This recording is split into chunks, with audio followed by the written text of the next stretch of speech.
Assalamualaikum warahmatullahi wabarakatuh. Allahumma sholli ala sayyidina Muhammad wa ala ali sayyidina Muhammad. Yang saya muliakan pengasuh Pondok Pesantren Zainul Hasan Genggong, yakni Kiai Hasan Mutawakil Allah SHMM, yang saya takdimi Rektor Universitas Islam Zainul Hasan Genggong, Bapak Dr. Abdul Aziz Wahab BAMAG, yang saya hormati Dekan Fakultas Tadris Umum sekaligus dosen pengampu Ibu Wahyu Lestari MPD, dan tak lupa juga teman-teman yang saya cinta dan sayangi. Baik, sebelumnya perkenalkan, nama saya Firdanovita Muharrama, Prodi Matematika semester 6. Di sini saya ingin mempresentasikan materi yang berjudul menyusun rancangan penelitian kualitatif, yang di dalamnya akan membahas langkah-langkah dalam merancang penelitian kualitatif dan contoh rancangan penelitian kualitatif. Baik, yang pertama kita akan membahas menyusun rancangan penelitian kualitatif. Pekerjaan awal yang dilakukan peneliti untuk melakukan penelitian adalah menyusun rancangan penelitian. Nah, rancangan penelitian ini diperlukan untuk menentukan arah dan tujuan yang akan dicapai dalam peneliti tersebut. Rancangan atau desain penelitian dalam arti sempit dimaknai sebagai suatu proses pengumpulan dan analisis data penelitian. Dalam arti luas, rancangan penelitian meliputi proses perencanaan dan pelaksanaan penelitian. Nah, dalam penelitian kualitatif ini, rancangan peneliti dimulai dengan mengadakan observasi dan evaluasi terhadap penelitian yang sudah dikerjakan dan diketahui. Dalam penelitian kualitatif memiliki beberapa asumsi utama. Yang pertama, peneliti memfokuskan pada proses. Yang kedua, memperhatikan pemaknaan terhadap sesuatu. Yang ketiga, peneliti merupakan instrumen utama. Yang keempat, melibatkan penelitian lapangan. Yang kelima, bersifat deskriptif, harus memperhatikan proses, makna, dan pemahaman melalui kata atau menggambar.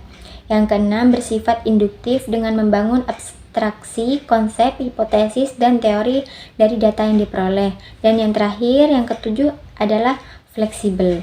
Nah, dari pemaparan di atas dapat disimpulkan bahwa rancangan penelitian kualitatif adalah proses yang terinci dan spesifik mengenai cara memperoleh, menganalisis, dan menginterpretasi data. Sumber data peneliti kualitatif memiliki setting alami sebagai sumber data langsung. Rancangan penelitian kualitatif lebih menekankan pada proses kerja yang berkaitan secara langsung dengan berbagai bentuk masalah dalam lingkungan masyarakat. Proses yang terinci dan spesifik mengenai cara memperoleh, menganalisis, dan menginterpretasi data. Nah, selanjutnya kita akan membahas langkah-langkah dalam merancang penelitian kualitatif. Nah, dalam merancang penelitian kualitatif, kita perlu melakukan dalam beberapa langkah. Yang pertama yaitu menemukan isu penelitian. Yang kedua, menguraikan latar belakang penelitian. Yang ketiga, mengidentifikasi dan merumuskan masalah penelitian. Yang keempat, menentukan tujuan dan kegunaan penelitian. Yang kelima, menentukan landasan teori dan yang digunakan.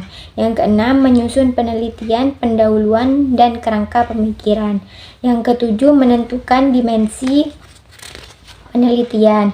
Dan yang kedelapan, memilih metode penelitian. Selanjutnya, untuk menentukan metode penelitian perlu memperhatikan beberapa hal. Yang pertama, ada subjek penelitian dan pemilihan informan. Yang kedua, teknik pengumpulan data. Yang ketiga, validitas data. Dan yang keempat, ada teknik analisis data. Pembahasan yang kedua di sini ada contoh rancangan penelitian kualitatif. Rancangan penelitian kualitatif meliputi proses perencanaan dan pelaksanaan penelitian. Rancangan penelitian sebagai usaha merencanakan kemungkinan-kemungkinan tertentu secara luas tanpa menunjukkan secara pasti apa yang akan dikerjakan dalam hubungan dengan unsur masing-masing. Moleong mengartikan rancangan penelitian sebagai usaha merencanakan dan menentukan segala kemungkinan dan perlengkapan yang diperlukan dalam suatu penelitian kualitatif yang terdiri dari tahap pralapangan, tahap pekerjaan, lapangan, dan tahap analisis data. Nah, di sini disajikan contoh rancangan penelitian kualitatif yang di dalamnya ada latar belakang, rumusan masalah, tujuan penelitian, manfaat, dan kajian teori. Dan di kajian teori itu akan membahas beberapa pembahasan yang tidak bisa saya sebutkan satu-satu. Baik, mungkin sampai di sini yang bisa saya sampaikan. Apabila ada salah kata, mohon maaf yang sebesar-besarnya. Terima kasih. Wassalamualaikum warahmatullahi wabarakatuh.